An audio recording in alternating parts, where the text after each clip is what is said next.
जिस तरह आपको पता है इंडिया और पाकिस्तान में सिलसिला होता है, तो कभी भी मेरी तालीम को उन्होंने जो है वो कॉम्प्रोमाइज़ नहीं किया। तो उसी का सिलसिला है ये जो मिल रहा है। तो उनकी जो ये बात है मैं शेयर करना चाहता था जी। और अम्मी जो हैं जाहिर सी बात है तो वालदा हैं, उनकी जो मोहब्बत है और उनकी जो मेहनत है, हालांकि तालीम के हवाले से उनका कोई बहुत ज़्यादा एक्सपीरियंस नहीं है, लेकिन उसके बावजूद उसकी अहमियत को समझती थी और उन्होंने हमेशा हमें सपोर्ट किया इस मामले में। That's good. और ब्लड प्रेशर के भी स्पेशलिस्ट समझे जाते हैं, क्योंकि जो ब्लड प्रेशर का आर्जा होता है वो गुर्दों से होता है यंगर पॉपुलेशन में। तो इसलिए we will talk about blood pressure कैसे होता है, क्यों होता है, क्या करता है जिसमें उसको कैसे रोक सकते हैं। उतना ही बुरा ये भी है कि आपको अपनी बॉडी में अपना ब्लड प्रेशर का ना पता हो, ये बहुत ज़रूरी है हर किसी के लिए। तो ब्लड प्रेशर होता क्या है, आप इस तस्वीर में देखें, जैसे पूरा दिल है और दिल से शरियानें और निकल रही हैं, खून को पूरे जिस्म में ले जा रही हैं, और जो ब्लू है, जो नीली वरीदें हैं जो खून को वापस लेकर आती हैं दिल की तरफ। तो ये इन्होंने ऐसी एक कार्टून सा बनाया है इसको दिखाने के लिए कि जब भी ये एक शरियान को समझ लें, आप काट के देख रहे हैं, जब दिल पंप करता है तो पूरा जो ब्लड फ्लो हो रहा है उसमें ये रेड ब्लड सेल्स जो हैं आपको ऑक्सीजन को लेके ब्लड प्रेशर है। तकरीबन 100 मिलियन लोग यूएस में ऐसे हैं जो ब्लड प्रेशर के मर्ज के साथ जिंदा हैं, लेकिन जो लोग जानते हैं कि उनको हाई ब्लड प्रेशर है, उसका इलाज करवा रहे हैं, वो सिर्फ उस 1/3 के भी आते हैं, 50 मिलियन के करीब। तो 50 मिलियन को छोड़ के तकरीबन 50-60 मिलियन ऐसे लोग इस वक्त यूएसए में वॉक अराउंड कर रहे हैं जिन्हें पता ही नहीं कि उन्हें हाई ब्लड प्रेशर है। इसलिए ऐसा होता है कि एक दिन अचानक आप यहाँ पहुँचते हैं और डॉक्टर आपको बताता है कि आपको जो स्ट्रोक हो गया है, बिकॉज आपका तो ब्लड प्रेशर बहुत बड़ा होता है, इसलिए आपने कभी उसको चेक ही नहीं करवाया। तो नो योर नंबर्स, यानी आप सबको पता होना चाहिए कि क्या नंबर ब्लड प्रेशर की जो हैं वो इम्पोर्टेंट है, जो आपको पता होने चाहिए। तो ब्लड प्रेशर की कैटेगरीज डिफाइन है बेस्ड ऑन कितना ब्लड प्रेशर हुआ है। बेस्ड और सिस्टोलिक का मतलब होता है ऊपर वाला नंबर, और डायस्टोलिक का मतलब होता है नीचे वाला नंबर, और दोनों का नॉर्मल होना ज़रूरी है। ऐसा नहीं कि एक नॉर्मल है दूसरा नॉर्मल है तो ठीक है, दोनों का नॉर्मल होना ज़रूरी है। तो ये है normal blood pressure. Systolic less than 120, diastolic less than 80। तो 120/80 या इससे नीचे, ये है आइडियल ब्लड प्रेशर। लेकिन अगर ब्लड प्रेशर बढ़ना शुरू हो जाए और आपका ऊपर वाला नंबर 120 से 140 के दरमियान रहने लगे और नीचे वाला नंबर 80 के बजाय 80 से 89 के दरमियान रहने लगे, तो इसको प्री हाइपरटेंशन कहते हैं। तो डॉक्टर्स आपको बताएंगे कि आपको रिस्क हो गया है कि अब आपका हाई ब्लड प्रेशर शुरू होने वाला है, या अब आप इसकी अगर एहतियात इस मौके पर नहीं करेंगे तो आपको हाई ब्लड प्रेशर का मर्ज हो जाएगा। तो इस मौके पर कुछ एहतियात आपको डॉक्टर बताएगा, दवा के अलावा। दवा की ज़रूरत नहीं होती यूजुअली इस स्टेज पे। फिर होता है आपका स्टेज 1 हाइपरटेंशन, यानी हाइपरटेंशन या ब्लड प्रेशर का पहला मरहला, पहली स्टेज, जिसमें ब्लड प्रेशर हमेशा 140 से ऊपर रहता है, 140 to 160, और नीचे वाला नंबर जो है वो 90 to 99 रहता है। ये ब्लड प्रेशर का मर्ज अब आपको लाहक हो गया, अब ये नॉर्मल नहीं है और इसका इलाज ज़रूरी है दवाओं के साथ। स्टेज 2 ब्लड प्रेशर जो है, जब आपका ब्लड प्रेशर 160 से ज़्यादा हो और जो डायस्टोलिक है नीचे वाला नंबर 100 से ऊपर हो जाए, ये खतरनाक ब्लड प्रेशर होता है।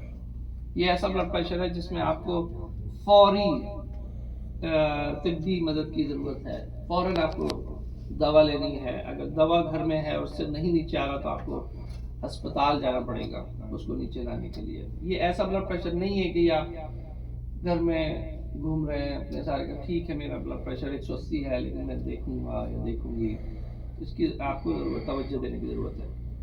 उसके बाद हाइपरटेंसिव क्राइसिस, यानी आपका ब्लड प्रेशर जो ऊपर वाला है वो 180 से भी ऊपर चला गया, या नीचे वाला ब्लड प्रेशर 110 से ऊपर चला गया, ये हाइपरटेंसिव क्राइसिस कहलाता है। इसको हम हाइपरटेंसिव अर्जेंसी भी कहते हैं। इसका मतलब ये है कि आपको याद आ रहा है, ठीक है, या कम से कम प्लीज अपने डॉक्टर को कॉल करके पूछें कि मैं क्या करूं मेरा ब्लड प्रेशर। ये वो नंबर है जो आप लोग के सबके जहनों में होने चाहिए, और उसी के मुताबिक फिर आप अपना काम करें, डिसीजन लें। अच्छा, अब एक बात ये है कि हम तो अक्सर मेरे मरीज जो है, जब मैं उनको बोलता हूँ कि ब्लड प्रेशर जो है उनका है 150 ओवर 90, तो मैं बोलता हूँ आपका ब्लड प्रेशर बढ़ा हुआ है, इसको कम करने की जरूरत है, हम आपको दवा देंगे। तो वो बोलते हैं कि मैं तो 30 साल से इसी ब्लड प्रेशर में रह रहा हूँ, ये मेरे लिए नॉर्मल है, यही मेरा नॉर्मल है। तो ये मिसकंसेप्शन है बहुत बड़ी कि मैं तो बूढ़ा हो गया हूँ तो मेरे लिए ज़्यादा ब्लड प्रेशर होना नॉर्मल बात है। चाहे बूढ़े हों चाहे यंग हों, सबके लिए टारगेट ब्लड प्रेशर ये जो बीच में आपको नजर आ रहा है 120/80 है। लेकिन ऐसा जरूर होता है कि अगर यंग लोग होते हैं तो उनमें नीचे वाला जो नंबर होता है वो ज्यादा कॉमन है कि वो बढ़ा हुआ, उसको कहते हैं डायस्टोलिक हाइपरटेंशन, यानी 120/80 में 120 125 नॉर्मल रहेगा, लेकिन जो नीचे वाला नंबर है वो बढ़ा जाता है, वो 85-90 रहने लगता है। और टॉप का जो नंबर है सिस्टोलिक नंबर जो है वो बुजुर्गों में, यानी 60 साल के बाद की उम्र में और उससे आगे वो ज़्यादा कॉमन है कि उनका ब्लड प्रेशर सिस्टोलिक बढ़ा होता है। ऐसा नहीं है कि ऐसा ही होता है हमेशा, लेकिन ये ज़्यादा कॉमन है। दोनों नंबर बढ़ सकते हैं, दोनों, यंगर में भी ओल्डर पॉपुलेशन में भी। तो कहने का मकसद ये है कि अगर आप 70-75 साल के हैं और आपका ब्लड प्रेशर जो है वो 145 और 70 है, तो आप ये नहीं कह सकते कि मेरा तो नीचे का ब्लड प्रेशर बिल्कुल सही है, 70 है, ये तो नॉर्मल है, ऊपर वाला 145 बढ़ा हुआ है, तो उसके लिए इलाज है।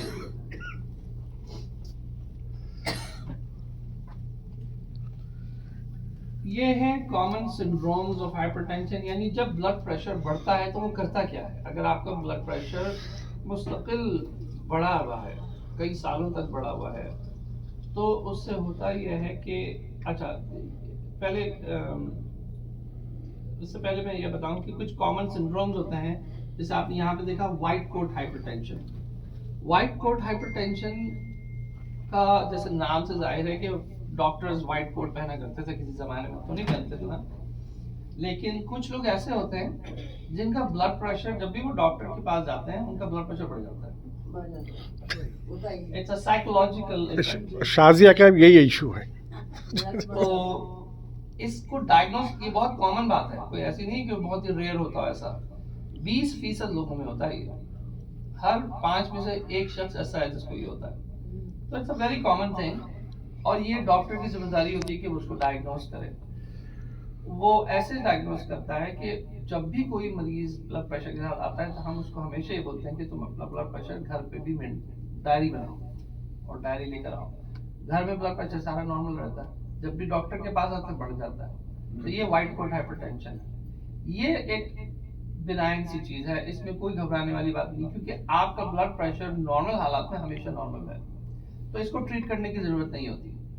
मेरे पास कुछ ऐसे मरीज हैं मेरे जो, जिनका ब्लड प्रेशर 180-100 ऑफिस में होता है मेरे, मैं कुछ भी नहीं करता उनको। हालांकि अभी मैंने आपको बताया कि 180 और 100 ब्लड प्रेशर जो है वो बहुत खतरनाक है, लेकिन जब मैं उनकी ब्लड प्रेशर लॉग देखता हूँ घर में, तो उनका ब्लड प्रेशर होता है 115, 70, 120, 60।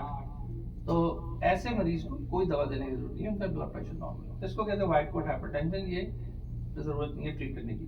इसके बिल्कुल बरक्स एक चीज होती है जो आप ये देख रहे हैं, मास्क्ड हाइपरटेंशन। ये इसको फ्लिप कर दे बिल्कुल। ये कौन लोग होते हैं जो जब डॉक्टर की ऑफिस में आते हैं तो उनका नॉर्मल होता है ब्लड प्रेशर। ये भी एक बहुत कॉमन फिनोमेना है, as common as white coat hypertension.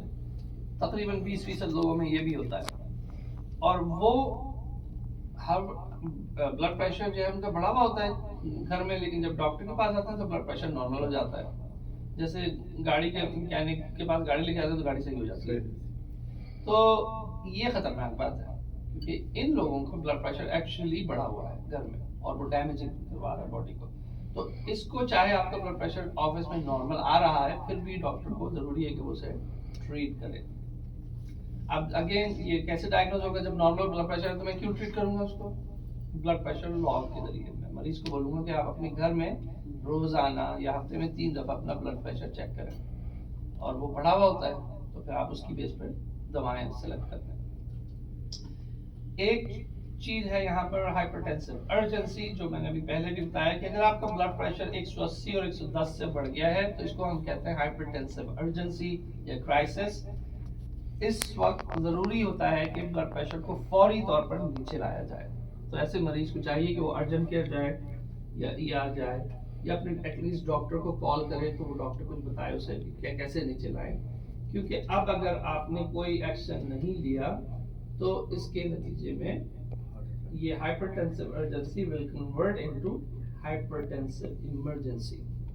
Hypertensive emergency का मतलब यह है कि ब्लड प्रेशर क्योंकि इतना बढ़ा हुआ था, उसने आपके ऑर्गन्स को, आज़ा को डैमेज करना शुरू कर दिया है। तो अगर आपने उसको नहीं ट्रीट किया तो ये 4 चीजें मुमकिन है कि हो जाए। या तो आपको स्ट्रोक हो जाए, जो ब्रेन बना हुआ है, इसका मतलब ये कि बीनाई कम हो सकती है क्योंकि वहां पर ब्लीडिंग हो जाती है रेटिना की में, इतना ज्यादा प्रेशर होता है।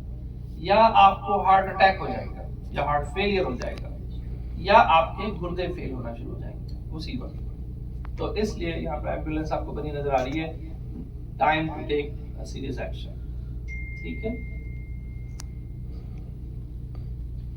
अच्छा, 2 तरह के ब्लड प्रेशर होते हैं, प्राइमरी और सेकेंडरी। प्राइमरी ब्लड प्रेशर तो ये होता है कि जिसकी कोई बज़ाहिर कॉज हमें नहीं मिलती, उसकी वजह जो है वो ये सारे जो सब, यानी कि एज, जैसे जैसे आपकी उम्र बढ़ती जा रही है ब्लड प्रेशर का रिस्क बढ़ता जा रहा है। ओबेसिटी यानी मोटापापन जो है वो ब्लड प्रेशर के रिस्क को बढ़ाता है, तो वजन को कम रखना बहुत जरूरी है।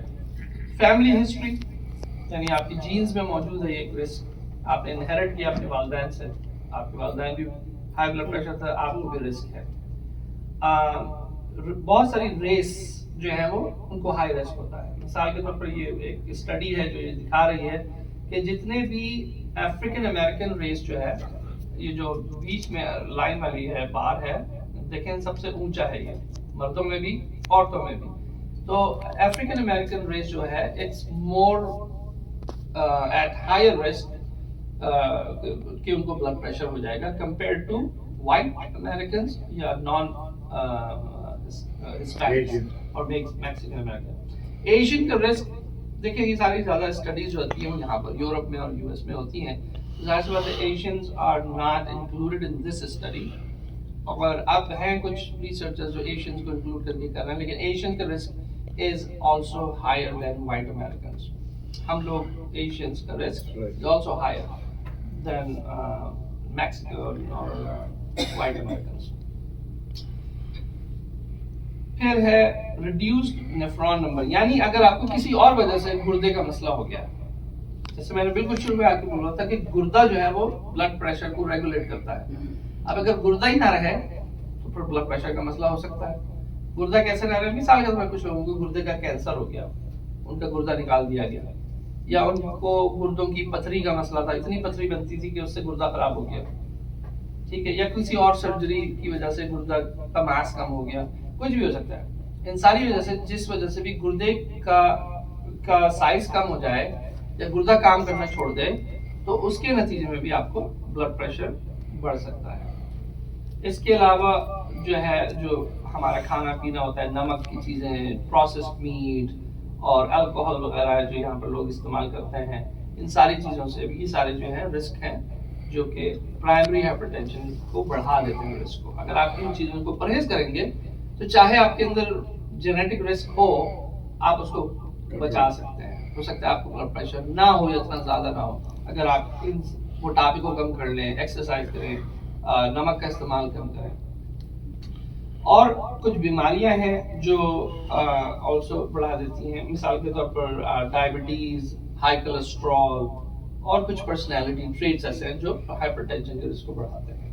यानी कुछ लोग होते हैं ना जो बहुत नर्वस रहते हैं, स्ट्रेसफुल रहते हैं, हर वक्त कुछ ना कुछ सोच रहे हैं, तो ऐसी चीजें भी ब्लड प्रेशर को रिस्क को बढ़ा देती हैं। जो सेकेंडरी हाइपरटेंशन है ये असल में किसी न किसी हार्मोनल इम्बैलेंस या उसकी वजह से होता है। तो ये कॉमन नहीं है इतना ज़्यादा, ये ज़्यादातर उन लोगों में होता है जो बहुत जल्दी एज में प्रेजेंट करते हैं ब्लड प्रेशर के साथ, यानी यंग एज में कर दिया, या बहुत ज़्यादा कभी सारी ज़िंदगी नॉर्मल था, 80 साल की उम्र में उनको ब्लड प्रेशर शुरू हो गया। तो ऐसे लोगों में हम कोशिश करते हैं कि उनको हम सेकेंडरी हाइपरटेंशन के रिस्क ढूंढने उनमें, यानी बहुत सारी दवाएं हैं, over the counter pain medication, तो आइबुप्रोफेन है, एडविल है, अलीव है, ये सारी दवाएं हम कॉमनली लेते हैं दर्द के लिए।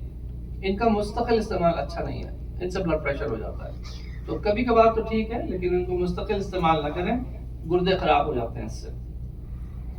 इस तरह से कॉन्ट्रासेप्टिव पिल्स होती हैं जो कुछ खातन लेती हैं, डीकंजेस्टेंट, अक्सर लोगों को साइनस हो जाता है तो वो नेजल स्प्रे होता है। अगेन अगर आपको बहुत ज्यादा बीमारी है, बिल्कुल बिल्कुल स्टॉप्ड अप हो गया, बिल्कुल कंजेस्टेड है, आपको सांस ही नहीं लिया जा रहा, तो इस्तेमाल कर लें। लेकिन कुछ लोगों को आदत पड़ जाती है, हर वक्त नेजल स्प्रे करते रहते हैं कि अपना साइनस खोलने के लिए, तो इससे ब्लड प्रेशर बढ़ जाता है। तो इसका इस्तेमाल गुरेज करना चाहिए। और फिर ऑफ कोर्स कुछ ड्रग्स होती हैं जो यंग बच्चे यूज कर रहे हैं, कोकेन वगैरह, मेटाम्फेटामिन वगैरह, इनसे भी ब्लड प्रेशर बढ़ जाता है। ठीक है, तो क्या होता है ब्लड प्रेशर का इफेक्ट बॉडी में? अब मिसाल के तौर पर मैंने बीच में आपको बताया कि अगर 178, 102 जैसा ब्लड प्रेशर आपका रहे हर वक्त, या उससे थोड़ा भी कम या ज्यादा, नॉर्मल से बढ़ा हुआ है ब्लड प्रेशर, तो चार चीजें जैसे मैंने पहले बताई हो सकती हैं। दिल में हार्ट फेलियर का इम्कान होता है, दिल बड़ा होना शुरू हो जाता है, और हार्ट अटैक भी हो सकता है। गुर्दों में गुर्दे फेल हो जाते हैं, जिन लोगों को मुस्तकिल ब्लड प्रेशर होता है। मैं राष्ट्रपति गुर्दे फेल होने वाले अमराज का इलाज करता हूँ, लोग डायलिसिस पे होते हैं।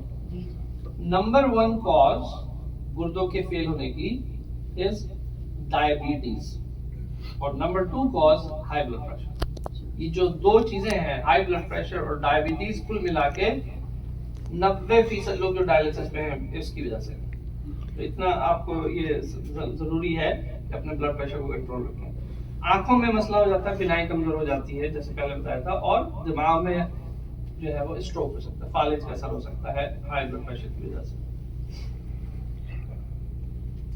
अब यहाँ पर एक लिस्ट है जो बेसिकली में ग्लोबली ये 10 टॉप 10 कॉजेज हैं डेथ की, क्यों लोग मरते हैं ज्यादातर। तो इसमें बहुत सारी कॉजेज हैं, कुछ फेफड़ों के अमराज हैं, कुछ एक्सीडेंट से लोग मरते हैं, कैंसर से लोग मरते हैं।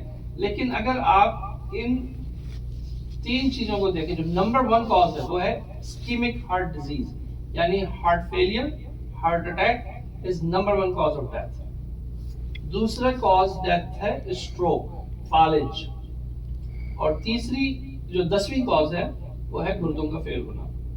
तो अगर इन तीनों को मिलाएं तो एक मेजर चंक जो टॉप 10 कॉजेस का है अमवात का, वो ब्लड प्रेशर से रिलेटेड है। तो ब्लड प्रेशर कोई आसान, ये कोई ऐसी चीज नहीं है जिसे आप इग्नोर करते रहे। इसको आपने इसको अहमियत देनी है और इसका इलाज करवाना है। अब ये तस्वीर बेसिकली आपको बता रही है कि जब ब्लड प्रेशर लोगों को होता है तो क्या गुर्दों, अब मैं गुर्दों के बारे में ज्यादा बात करूंगा कि मैं गुर्दों का डॉक्टर हूँ, दिल का डॉक्टर नहीं हो, तो दिल की बात नहीं करूंगा। तो जब ब्लड प्रेशर आपका, ये देखेंगे यहाँ नॉर्मल ब्लड प्रेशर है ग्रीन, तो ये इस तरह से आपकी नॉर्मल जो किडनी होती है वो इस तरह से होती है, बीन की तरह की, बीन शेप ऑर्गन होता है किडनी, बिल्कुल नॉर्मल स्मूथ कॉन्टूर नजर आ रहा है सब कुछ। जब आपका ब्लड प्रेशर बढ़ना शुरू होता है, यानी प्री हाइपरटेंशन और अर्ली डिजीज, जब आपका ब्लड प्रेशर बढ़ता है, तो आप देखिए किडनी जो है, अब इन्होंने इसको बेसिकली किडनी को ऐसे काट दिया है, तो आपको अंदर का भी दिखा रहे हैं, अंदर क्या तब्दीली आ रही है। तो इसको ऐसे इन्होंने स्लाइस कर दिया किडनी को, तो सामने की आधी निकाल दी है, पीछे का आधा आपको नजर आ रहा है। तो ये किडनी के अंदर का टिश्यू है, और इसमें देखेंगे ये मुड़ना तोड़ना शुरू हो गया, श्रिंक हो रहा है। ऊपर जो स्मूथ कॉन्टूर था किडनी का, वो थोड़ा सा उसमें सिस्ट आना शुरू हो गई है, फूल रहा है। और फिर जिन लोगों को एडवांस हाई ब्लड प्रेशर रहता है सारी जिंदगी, 10 साल 20 साल 25 साल, उनकी किडनी बिल्कुल ऐसी मुरझा सी जाती है, और ऐसी किडनी जो होती है वो काम की नहीं रहती। वो असल काम जो है किडनी का, खून को साफ करना, सारी चीजों को, नमकियात को रेगुलेट करना, ये सारे काम जो है वो फेल होना शुरू हो जाते हैं, और फिर इंसान जो है वो बीमार होना शुरू होता है, और फिर डायलिसिस की जरूरत पड़ती है। तो जब बीमारी होती है किडनी में, जब गुर्दा फेल होता है तो क्या होता है? जैसे जैसे आपके गुर्दे में फेलियर शुरू होता है, यानी गुर्दा जो है आपका काम करना छोड़ता है, तो ये अलामतें जाहिर और या अमराज जाहिर होना शुरू हो जाते हैं। हार्ट एंड ब्लड वेसल, यानी जो लोग गुर्दे फेलियर के मरीज होते हैं, उनको उनका जो रिस्क होता है हार्ट अटैक, हार्ट फेलियर का, आम पॉपुलेशन से बहुत ज्यादा होता है। जैसे जैसे आपकी गुर्दे का मर्ज बढ़ता जाएगा, वैसे वैसे आपका रिस्क बढ़ता जाएगा कि आपको कभी भी हार्ट अटैक हो सकता है या फालिज हो सकता है। फटीग एंड वीकनेस, ऐसे लोगों को हमेशा कमजोरी महसूस रहती है, थके रहते हैं, एनर्जी नहीं होती, काम करते हैं थक जाते हैं। पैरों में स्वेलिंग आना शुरू हो जाती है, यानी क्योंकि गुर्दे काम नहीं कर रहे तो वो एक्स्ट्रा फ्लूइड जो है जिस्म से वो निकाल नहीं पाते। तो एक्स्ट्रा फ्लूइड कहाँ आता है? पैरों में आता है। सबसे पहले स्वेलिंग जो है वो पैरों में जाहिर होना शुरू होती है, और बढ़ के वो फिर दिल के अराउंड आती है, फेफड़ों में आती है, और फिर आपको हार्ट फेलियर शुरू हो जाता है। और इससे जो आपकी बोन्स हैं, हड्डियां जो हैं, हड्डियों में भी मर्ज शुरू हो जाता है। आपकी हड्डियां जो हैं वो कमजोर और भुरभुरी होना शुरू हो जाती हैं गुर्दे के मरीज से। दिमाग में क्या हो सकता है? आपके फालिज का अटैक, और आपकी जो आसाबी रगें होती हैं वो इन्फ्लेम्ड हो जाती हैं, उनमें सोजिश आ जाती है गुर्दे की मर्ज की वजह से। तो आपको हमेशा आसाबी अलामतें रहती हैं, झुनझुनाना, बर्निंग सेंसेशन, जैसे जलन हो रही है, इस तरह की, जैसे डायबिटीज में अक्सर लोगों को होता है, गुर्दे के अमराज को भी ऐसे होने लगता है। एपेटाइट आपकी कम हो जाती है, जैसे जैसे गुर्दे का मर्ज बढ़ता है, आप खाना पीने की ख्वाहिश खत्म हो जाती है। तो फिर क्या करें? तो फिर रिप्लेसमेंट है उसका ऑप्शन, या फिर डायलिसिस है, या फिर सपोर्टिव केयर। 3 ऑप्शन होते हैं। Replacement is transplant. तो डायलिसिस जो है वो किडनी का जो फंक्शन है, जो बॉडी में जो गुर्दा काम कर रहा होता है, वो काम डायलिसिस की मशीन करती है। यानी जब आप डायलिसिस करवाते हैं, अब डायलिसिस की मुख्तलिफ टाइप्स है, वो उसकी डिटेल में मैं नहीं जाऊंगा, लेकिन जो कॉमन टाइप है जो आप सब लोग जानते होंगे या देखते होंगे, जैसे इस तस्वीर में दिखाया कि एक बंदा बैठा हुआ है और मशीन से लगा हुआ है अटैच, तो एक नीडल डाल देते हैं उसके आर्म में, 2 नीडल्स, एक नीडल से खून निकाला जाता है, वो खून जो है वो इस मशीन के अंदर जाता है, मशीन खून को साफ करती है, और फिर वो घूम के वापस दूसरी नीडल से बॉडी में जाता है। एक पूरा साइकिल होता है, खून जिस्म से बाहर आता है, साफ होता है, वापस बॉडी में जाता है। 4 घंटे लगते हैं इसमें आपकी बॉडी का खून को साफ करने में, और ये हफ्ते में 3 से 4 मतलब आपको करवाना पड़ता है, 4 घंटे की ट्रीटमेंट। तो ये कोई ऐसी बात नहीं है कि ठीक है गुर्दा फेल हो गया तो डायलिसिस करवा लेंगे, it's not the best life. लेकिन बहरहाल जिंदा रहने के लिए जरूरी है। अगर आप ये नहीं करवाएंगे, डायलिसिस नहीं करवाते, बहुत सारे लोग हैं जो कहते हैं नहीं मुझे नहीं करवाना डायलिसिस, तो आपकी जो है वो मौत पाकर हो जाएगी 5 से 6 महीने। 4 घंटे में प्रोसेस कंप्लीट, 4 घंटे में प्रोसेस कंप्लीट। ऐसा होता है कि आपकी कि जो नॉर्मल जो ब्लड की जो रेगुलेशन है, यानी जो उसमें नमकियात का लेवल है, वो इस कदर हो जाता है कि आप नॉर्मल के करीब जिंदगी गुजार सकते हैं। लेकिन अगले दिन के बाद वो फिर दोबारा नॉर्मल होना शुरू हो जाते हैं, तो अगले दिन एक दिन छोड़ के दोबारा आपको जाना पड़ता है।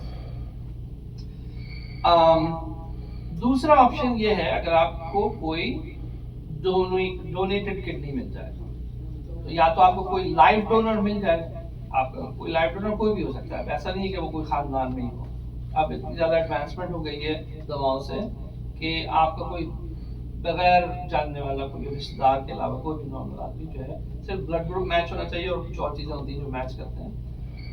तो उसका पूरा एक सिस्टम है अमेरिका में, वो यूनॉस कहलाता है, जिसके जरिए पूरा एक डेटा सिस्टम है पूरे थ्रू आउट द कंट्री, जहाँ पर जब भी कोई शख्स किडनी फेलियर होता है उसका डेटा डाल दिया जाता है, और कोई भी शख्स कहीं पे भी मरता है तो वो पूरे सिस्टम में स्प्रेड हो जाता है कि ये शख्स गुर्दा डोनेट कर रहा है, इसकी मौत वाकई होने वाली है, इसका ये ग्रुप है। तो ऐसा भी होता है कि मेरा पेशेंट जो है वो यहाँ शिकागो में है और उसको जो गुर्दा मिला है उस एक शख्स से वो कैलिफोर्निया में था। तो कैलिफोर्निया से गुर्दा निकाला जाता है, जहाज में फ़ौरन लाया जाता है और फिर उसको लगा दिया जाता है। या ये होता है कैडावरिक डोनर, यानी कि मौत वाक़ई होने के बाद जो लोग अपने ऑर्गन डोनेट करते हैं। और दूसरा ये कि आपको अगर कोई लाइव डोनर मिल जाए, कोई शख्स अपना एक गुर्दा निकाल दे। इसमें भी ये बात ध्यान में रखें कि एक गुर्दा देने से आपका जो अल्लाह ताला ने एक रिडंडेंट सिस्टम बनाया है हमारी, जिसमें हमें नहीं पता क्यों अल्लाह ताला ने किया, लेकिन एक गुर्दे से आपकी नॉर्मल लाइफ गुजर सकती है। तो आप एक गुर्दे के साथ जी सकते हैं। तो एक गुर्दा अगर आप किसी को दे देंगे तो आपको कोई फर्क नहीं पड़ता। अगर कोई फर्क पड़ता तो ये कभी भी एथिकली सही ना होता। तो डॉक्टर्स कभी भी इस चीज़ को प्रमोट ना करते कि किसी का गुर्दा निकाल के किसी और को दे दें और उसको बीमार कर दें। लेकिन जाहिर सी बात है, गुर्दों की डिमांड इतनी ज़्यादा है इस मुल्क में, पूरी दुनिया में, कि लाइव डोनर्स उसको मैच नहीं कर सकते। तो उसकी वजह से कैडावरिक डोनेशन भी की जाती है, यानी जो लोग मर जाते हैं और मरने से पहले अपने ऑर्गन डोनेट करते हैं, उनके आज़ा जो है उनकी पैबंदकारी की जाती है। और तीसरा ऑप्शन फिर ये होता है कि सपोर्टिव केयर, यानी आप उसकी वजह ये भी हो सकती है कि आपकी अपनी चॉइस है कि आप नहीं चाहते कि मैं मशीनों पे जिंदा रहूं, और ट्रांसप्लांट ऑप्शन नहीं होता क्योंकि आपके पास ना कोई डोनर होता है लाइव, ना आप वेट कर सकते हैं किसी कैडावरिक डोनर का, क्योंकि कैडावरिक डोनर के लिए तो आपको वेट करना पड़ेगा ना, जब आपको मैचिंग का कोई गुर्दा आपको मिले इनसे। उसका यूजुअल वेट टाइम जो है शिकागो में, इलिनॉय में 5 साल है। यानी आपका गुर्दा अगर फेल हो जाए, आप डायलिसिस में चले जाएं, तो तकरीबन 5 साल लगता है इससे पहले कि आपको कोई गुर्दे का आपका नंबर आए, गुर्दा मिलने का। गारंटी 5 साल गारंटी नहीं है, लेकिन एवरेज टाइम जो है, बहुत सारे लोग होते हैं जो 2-3 साल में कॉल आ जाती है कि भाई आपके लिए गुर्दा अवेलेबल है। मैं कैसे पता करूं कि मुझे ब्लड प्रेशर है, राइट? तो सबसे पहले ये है कि एज अप्रोप्रिएट स्क्रीनिंग ज़रूरी है। यानी 18 से लेके 40 साल की उम्र तक के जो लोग हैं उनको चाहिए कि चाहे बिल्कुल ठीक फील कर रहे हों, परफेक्ट हों, जिम जाते हों, ये हो, हर 3 साल बाद अपने डॉक्टर को विजिट करें, जाके अपना दिखाएं ब्लड प्रेशर। ऐसे ही आपको पता चल सकता है। ब्लड प्रेशर जब बढ़ रहा होता है तो कोई अलामत नहीं होती। कुछ लोग बोलते हैं हाँ मुझे पता नहीं जाता मेरा ब्लड प्रेशर बढ़ा हुआ है, ये आपकी खाम ख्याली है और इसके अलावा कुछ नहीं है। आपको नहीं पता चल सकता जब आपका ब्लड प्रेशर बढ़ा हुआ है। ब्लड प्रेशर जब बहुत ज़्यादा बढ़ा हुआ हो उस वक्त पता चल सकता है, जब आपको हर हेडेक शुरू हो जाए, कुछ हो जाए, तो वो तो बहुत देर हो गई ना, too late in the game. और 40 साल के बाद आपको हर साल डॉक्टर के पास जाना चाहिए, वंस अ ईयर, अगर सब कुछ ठीक है तो। अगर सब कुछ ठीक नहीं होगा तो फिर डॉक्टर आपको मोर फ्रिक्वेंटली बुलाएगा कि भाई आप 3 महीने में मुझे आके दोबारा दिखाएं। लेकिन अगर सब कुछ सही है, आप अपने आप को सेहतमंद फील करते हैं, उसके बावजूद आपने हर साल डॉक्टर को जाके चेकअप कराना है। अगर आपको ब्लड प्रेशर है तो क्या करें फिर? तो ये चीजें हैं जांच पर, तो वो डॉक्टर आपको बताएगा। उसके लिए फिर कुछ ब्लड टेस्ट होते हैं जो डॉक्टर ऑर्डर करेगा। यूरिन में टेस्ट किया जाता है क्योंकि गुर्दों में जो मसला शुरू होगा वो यूरिन से पता चल जाता है। आपका ईकेजी होगा ताकि हार्ट में तो कोई असर नहीं पड़ रहा, आपका एकोकार्डियोग्राम होगा। ये सारे टेस्ट डॉक्टर आपको बताएगा कि क्या क्या जरूरी है। अगर ब्लड प्रेशर हो जाए तो उसके सिम्टम्स क्या हैं, लो के भी और हाई के भी के? हाई ब्लड प्रेशर के तो मैंने अभी बताया ना कि सिम्टम्स कोई ज्यादा नहीं होते। आप में से हो सकता है, अल्लाह ना करे ऐसा हो कि बहुत सारे लोग यहाँ बैठे उनका ब्लड प्रेशर इस वक्त 150/90 है, तो ये नॉर्मल ब्लड प्रेशर नहीं है, एबनॉर्मल है, लेकिन आपको कुछ फील नहीं हो रहा होगा, लेकिन बॉडी में डैमेज हो रहा है अंदर। तो हाई ब्लड प्रेशर के सिम्टम्स हो सकते हैं, लेकिन वो बहुत ज़्यादा जब बढ़ जाता है उस वक्त होता है। और वो ये होता है कि आपको हेडेक, सर में दर्द, सर भारीपन, आंखों में की बिनाई में चेंज होना, डबल विजन होना, ब्लर्ड विजन होना, इस तरह से सीने में दबाव महसूस होना, कमज़ोरी महसूस करना। और अगर ब्लड प्रेशर बहुत ज़्यादा लो हो जाए तो फिर सर चकराना, चक्कर आते हैं, जैसे आप खड़े होते हैं तो अचानक सर घूम जाता है, इस तरह फील होना, या बहुत ज़्यादा कमज़ोरी फील करना, ये सारी अलामत है। ये वर्टिगो और ये जो लो ब्लड प्रेशर बहुत क्लोज होते हैं एक दूसरे के। वर्टिगो जो है वो एक खास बीमारी का नाम है, तो वर्टिगो का ब्लड प्रेशर से कोई ताल्लुक नहीं है।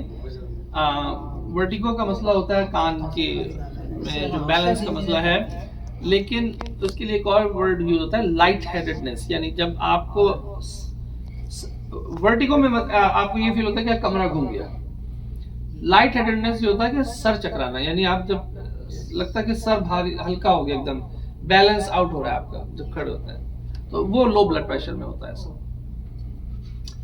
तो अगर आपको ट्रीटमेंट क्या है इसकी, अगर ब्लड प्रेशर डॉक्टर ने बताया कि बढ़ा हुआ है, तो सबसे पहले आपने क्या काम करना है, लो लाइफस्टाइल मॉडिफिकेशन, अपनी जिंदगी जिस तरह गुजारने का अंदाज है उसको बदलना पड़ेगा। लो सॉल्ट डाइट, नमक का इस्तेमाल, नमक का परहेज, सबसे ज्यादा इंपॉर्टेंट चीज।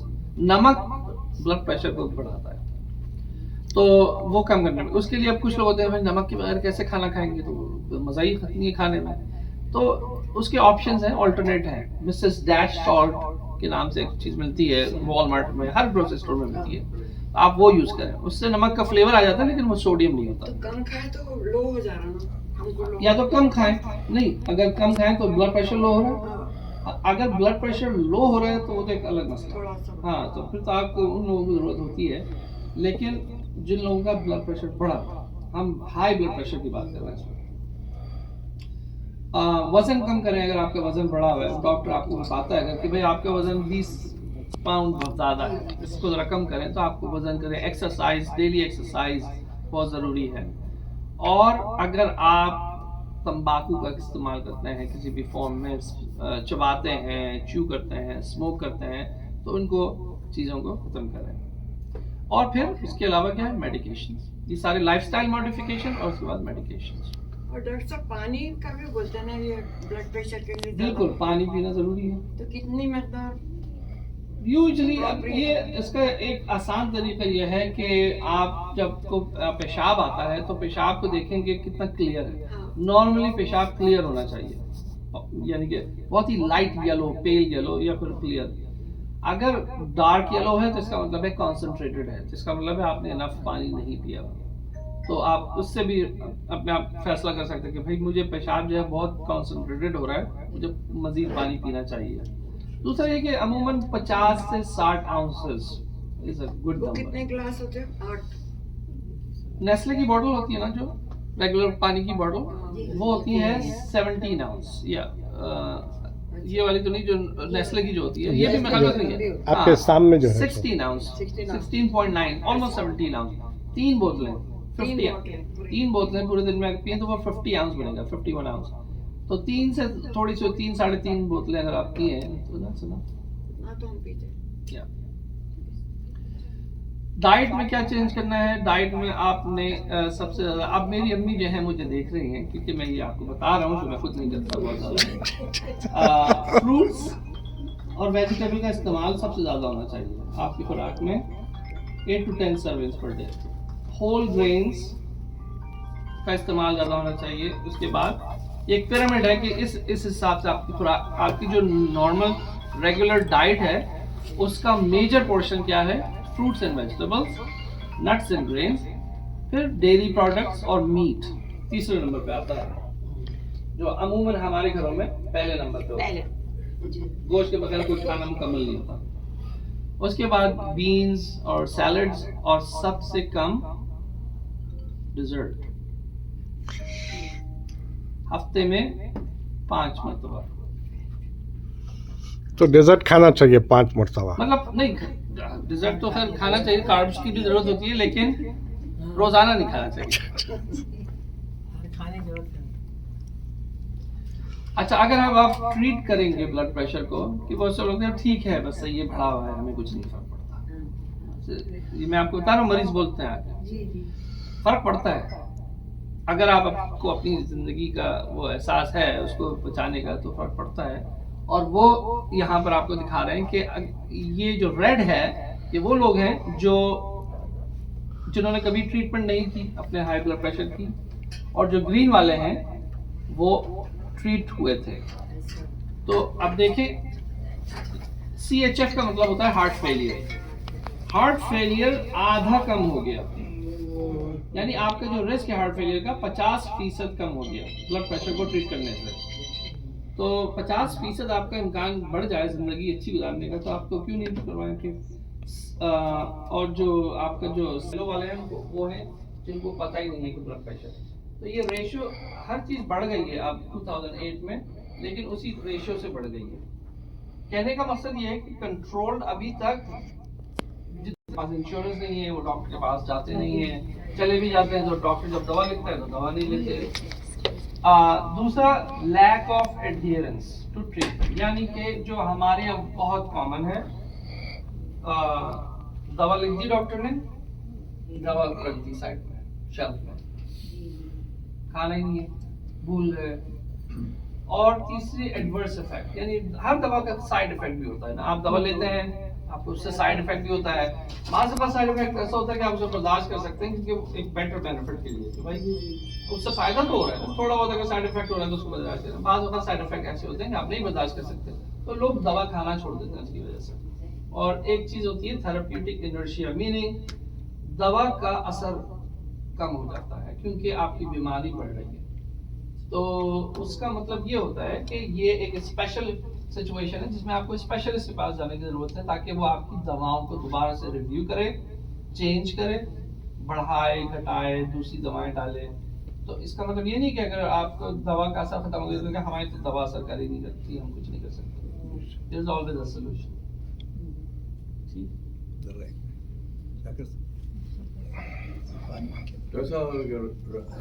सुबह के वक्त कभी ब्लड प्रेशर लो हो जाता है, अचानक जब उठते हैं, समझो नमाज के लिए उठे 5 बजे, जो कुछ भी 4-5 बजे, तो कभी लो हो जाता है, कभी बहुत हाई हो जाता है। तो इसके लिए अगर कोई ऐसी वो है कि एक्सरसाइज या कुछ, ये आप ये कैसे कह रहे हैं कि लो हो जाता है या हाई हो जाता है, वो हम फीलिंग चेक की करता वजह से हूँ, या चेक करके बता रहे हैं? चेक करना। हाँ, तो फिर उसमें ये है कि अगर आपको हाई ब्लड प्रेशर है जी। और आप उसके लिए दवा ले रहे हैं, तो फिर आपको अपने डॉक्टर से डिस्कस करना होगा कि आपका ब्लड प्रेशर अगर सुबह में ड्रॉप हो रहा है जी। तो दवाओं का टाइमिंग चेंज करना पड़ेगी, दवाओं की मकदार चेंज करना पड़ेगी। अच्छा। और बाज़ वक़्त ऐसा भी होता है कि अक्सर जो डायबिटिक्स होते हैं, जो शुगर के मरीज होते हैं, उनको उनकी नर्व्स में मसला हो जाता है, न्यूरोपैथी कहते हैं उनको।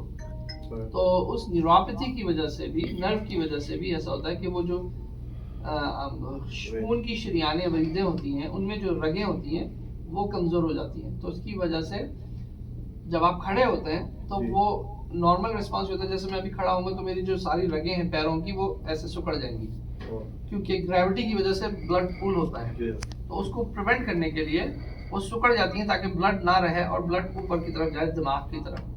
जब ये नहीं होता तो सारा ब्लड नीचे पूल होना शुरू हो जाता है और ब्लड की सर्कुलेशन हार्ट ब्रेन की तरफ कम हो जाती है, तो उससे आपको एकदम चक्कर आता है।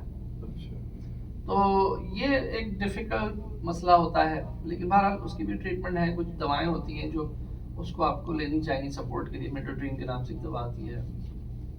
तो ये सारी चीज़ें ऐसी हैं जो आपको डॉक्टर के साथ डिस्कस करके उसको बैठ के बताना पड़ेगी, देखिए क्या मसला है और उसके हिसाब से। लेकिन फौरी तौर पर आप ये कर सकते हैं कि अगर आपको ऐसा लगता है कि आपका ब्लड प्रेशर ड्रॉप होता है सुबह, तो आप आराम आराम से उठें, एकदम से ना उठें।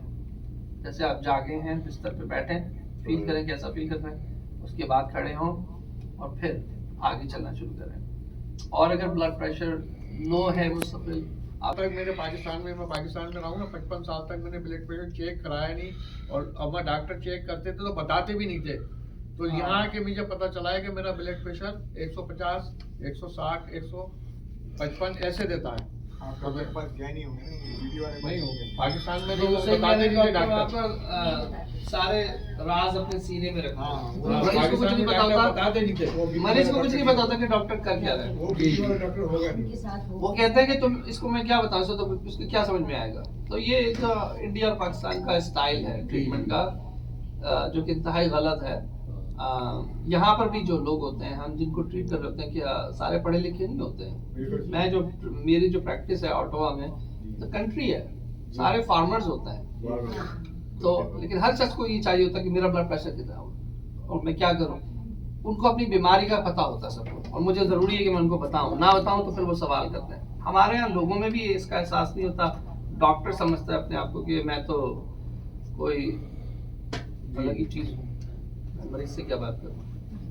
डॉक्टर साहब, अगर ब्लड प्रेशर जैसे ट्वाइस अ डे चेक करना हो घर में, तो सबसे बेस्ट टाइम मॉर्निंग में उठकर ब्रेकफास्ट से पहले या उसके बाद? हाँ बिल्कुल, तो कोई फिक्स टाइम वैसे नहीं है, लेकिन अमूमन मेरी ये रिकमेंडेशन होती है अपने मरीजों को जो ब्लड प्रेशर की दवा ले रहे हैं या उनको है मसला, कि पहला ब्लड प्रेशर चेक करें सुबह उठ के। इसलिए कि जब आप ब्लड जाग रहे होते हैं नींद से, तो आपकी बॉडी में कुछ हार्मोन्स रिलीज हो रहे होते हैं, स्ट्रेस हार्मोन्स, जो कि आपको basically to get you ready for the day, ठीक है ना, तो वो रिलीज होना शुरू हो जाते हैं just before you wake up.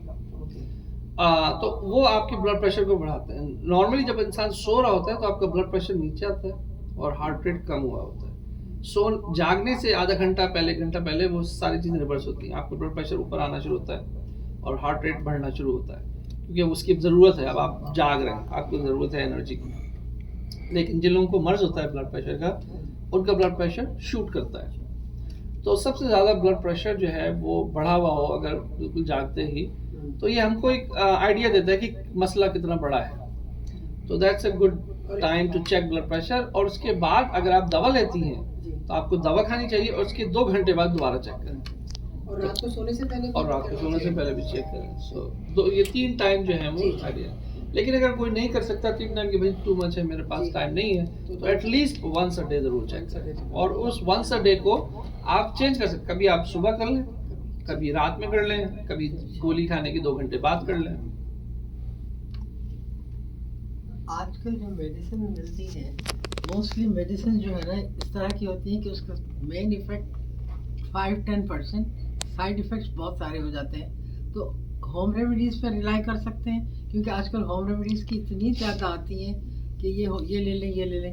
तो आप क्या समझते हैं, वो बेहतर? नहीं, ऐसा तो नहीं है। मैं आपकी बात से एग्री नहीं करूंगा कि 5-10% इफेक्ट होता है और ज़्यादा साइड इफेक्ट होते हैं। हर शख्स दवाओं को रिस्पॉन्ड डिफरेंटली करता है। किसी को साइड इफेक्ट होते हैं किसी एक दवा से, किसी को दूसरी दवा से। बहरहाल ब्लड प्रेशर का मर्ज जो ट्रीट हो रहा है हर जगह पर दवाओं से ही हो रहा है मेजॉरिटी। हर्बल थेरेपी जो होती है, आपकी जो होम रेमेडीज़ हैं, उससे किसी को इनकार नहीं है। जाहिर सी बात है बहुत सारी चीज़ें जो फ़ायदा करती हैं। सिनामिन जो होता है वो बड़ा फ़ायदेमंद होता है, कोलेस्ट्रॉल के लिए भी फ़ायदेमंद होता है, ब्लड प्रेशर के लिए फ़ायदेमंद होता है। लेकिन मैं बहुत ज़्यादा हर्बल थेरेपी में कोई मेरी एक्सपर्टीज़ नहीं है, तो मैं आपको बहुत ज़्यादा बता नहीं सकता। लेकिन ये कि जो चीज़ें हैं साबित हैं कि भाई इनसे फ़ायदा है, उनको इस्तेमाल करने में कोई हर्ज नहीं। लेकिन ये चीज़, हाँ, लेकिन ये जो कुछ लोगों में होता है कि बस दवा ववा खाने की जरूरत नहीं है, हम हर्बल ट्रीटमेंट कर लेंगे या होम रेमेडी से कर लेंगे, ये ऐसा नहीं होता। ये पुराने वक्तों में होता था। उसकी वजह ये थी कि पुराने वक्तों में दवाएं मौजूद नहीं थी, तो उनके पास ऑप्शन यही था। और पुराने वक्तों का जो लाइफ स्टाइल था वो भी डिफरेंट था। अब लाइफ स्टाइल डिफरेंट है, अब चीज़ें बदल गई हैं। अब जो खाना चीज़ें आप खाते हैं, सो मच प्रोसेस्ड फूड हमारी ज़िंदगी में शामिल हो गया है, ना चाहते हुए भी। ये हर्बल ट्रीटमेंट से और होम रेमेडीज से नहीं सही हो सकता सब कुछ। तो दवा का इस्तेमाल जब आपको डॉक्टर बोले, दवा इस्तेमाल करें। जो लो ब्लड प्रेशर कभी कभार हो जाता है, तो जैसे ये कह रही थी कि इलेक्ट्रोलाइट का पानी पीना, तो हाँ बिल्कुल, अगर ब्लड प्रेशर लो है तो आप पी सकते हैं बिल्कुल। यही आप अगर ER में जाते हैं कभी, किसी बहुत सारे लोग लो ब्लड प्रेशर, हम यही करते हैं ना, अच्छा। उनको सेलिन वाटर देते हैं, वो इलेक्ट्रोलाइट वाटर ही है, तो वो आपको ब्लड प्रेशर को सही करता है। उससे पहले आप ये कर सकते हैं, जैसे मैंने बताया जो पानी बनाया, पानी पिए। हाँ सही। डॉक्टर साहब, किडनीज के लिए एक सवाल है।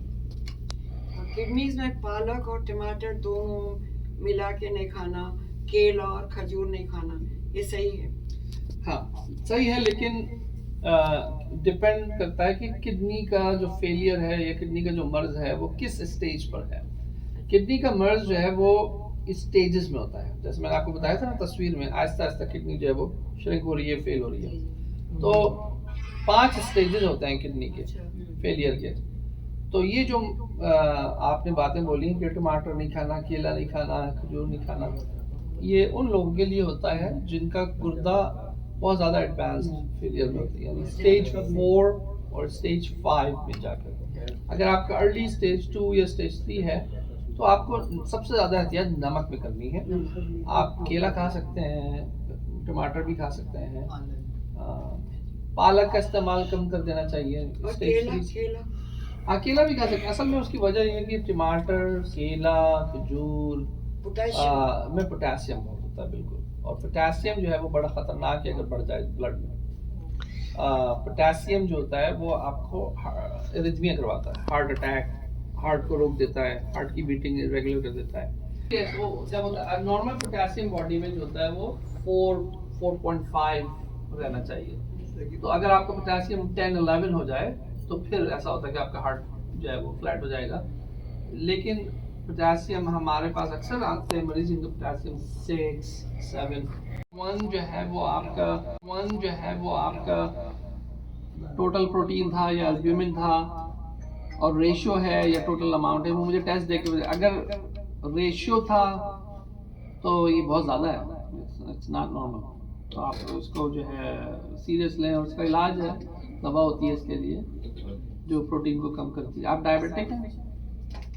6.4 हाँ, तो डायबिटीज़ के लोगों में अक्सर ये होता है कि वो प्रोटीन आना शुरू हो जाती है। तो this is early sign of kidney disease. Can you, is it possible for your kidneys to stop leaking protein? It's possible. It requires treatment. So if you have protein leak, that I was just telling him that, he was asking about that. So early sign of kidney failure or kidney disease is when you start having protein leak. When the protein appears in the urine, that's usually most commonly diabetic people. Diabetic kidney disease manifests as protein leak, but there are other causes as well, like high blood. Preeclampsia? Yeah, exactly. Yeah, Preeclampsia, they- exactly. Preeclampsia is basically damaging your kidney, Yeah. and that's why the protein starts appearing. High blood pressure, as we discussed, can also cause protein leak. So there are several. Anything that damages the kidney will result in protein leak, and there are treatment for that. There are medications that we can start on patients, and the goal is to reduce the protein leak.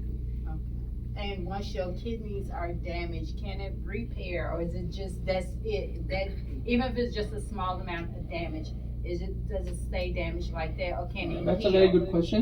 Basically, depends what is the damage and what is the cause of the damage. Okay. So there are scenarios when the kidney is damaged, which is reversible. And we call that acute kidney injury. Okay. For example, you gave an example of preeclampsia. Preeclampsia causes acute kidney injury, and as soon as you get the baby delivered, everything starts to get normal and kidney function becomes normal. Okay. We talked about hypertensive urgency. If someone is going into hypertensive emergency, their kidney starts to fail. But once the blood pressure is normalized, the kidney can bounce back. Some people have stone disease. If they're passing a stone, it causes kidney injury. The kidney function drops. But once the stone is passed, the kidney can bounce back. But then there are diseases that are progressive over years, as we discussed in high blood pressure, long term, diabetes, use of Advil, Motrin over the years. The damage that happens from these is not reversible. So it is only a progressive disease. Once you develop chronic kidney disease, it can only get worse, it cannot become normal. And that's why it's important that you regularly see your doctor to monitor the progression and do things accordingly. Thank you very much. बहुत बहुत शुक्रिया आपका आने का। शुक्रिया आपका। हम सब लोग आपका शुक्रिया अदा करते हैं। बहुत अच्छी मालूम बहुत अच्छी थी माशाल्लाह। फायदेमंद अमेरिका में ऐसी उर्दू नहीं मिलती, उसमें बड़ी तफसील से दुआ करें मेरे बच्चों को भी ऐसी उर्दू आता है। आमीन, इंशाल्लाह आमीन। मसला ये हम पूरा बताया। अस्सलाम वालेकुम। जजाक टोटल प्रोटीन था या एल्ब्यूमिन था और रेशियो है या टोटल अमाउंट है, वो मुझे टेस्ट दे के, अगर रेशियो था तो ये बहुत ज़्यादा है, इट्स नॉट नॉर्मल। तो आप उसको जो है सीरियस लें, और उसका इलाज है, दवा होती है इसके लिए जो प्रोटीन को कम करती है। आप डायबिटिक हैं? 6.4 हाँ, तो डायबिटीज़ के लोगों में अक्सर ये होता है कि वो प्रोटीन आना शुरू हो जाती है, तो this is early sign of kidney disease. Can you, is it possible for your kidneys to stop leaking protein? It's possible. It requires treatment. So if you have protein leak, that I was just telling him that, he was asking about that. So early sign of kidney failure or kidney disease is when you start having protein leak. When the protein appears in the urine, that's usually, most commonly, diabetic people. Diabetic kidney disease manifests as protein leak. But there are other causes as well. Like high blood. Preeclampsia? Yeah, exactly. like- Preeclampsia, and then exactly. stop. Preeclampsia is basically damaging your kidney. Yeah. And that's why the protein starts appearing. High blood pressure, as we discussed, can also cause protein leak. So there are several, anything that damages the kidney will result in protein leak.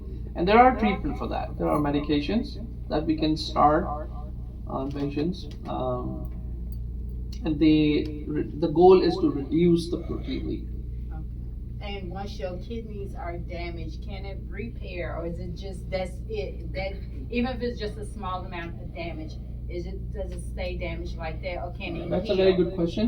Basically, depends what is the damage and what is the cause of the damage. Okay. So there are scenarios when the kidney is damaged, which is reversible. And we call that acute kidney injury. Okay. For example, you gave an example of preeclampsia. Preeclampsia causes acute kidney injury, and as soon as you get the baby delivered, everything starts to get normal and kidney function becomes normal. Okay. We talked about hypertensive urgency. If someone is going into hypertensive emergency, their kidney starts to fail. But once the blood pressure is normalized, the kidney can bounce back. Some people have stone disease.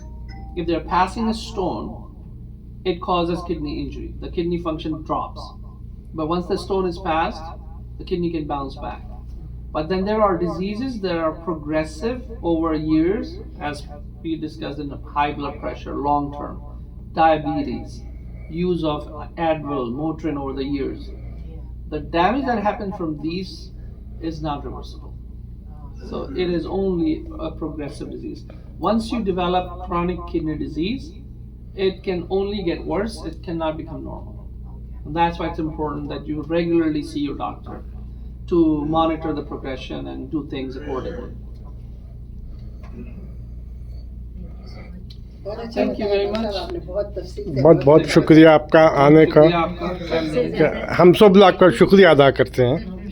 बहुत अच्छी मालूम बहुत अच्छी थी माशाल्लाह। फायदेमंद। America में ऐसी उर्दू नहीं मिलती, बड़ी तफसील से। दुआ करें मेरे बच्चों को भी ऐसी उर्दू आता है। आमीन, इंशाल्लाह, आमीन।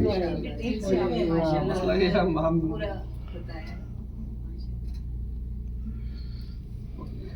अस्सलाम वालेकुम। जज़ाक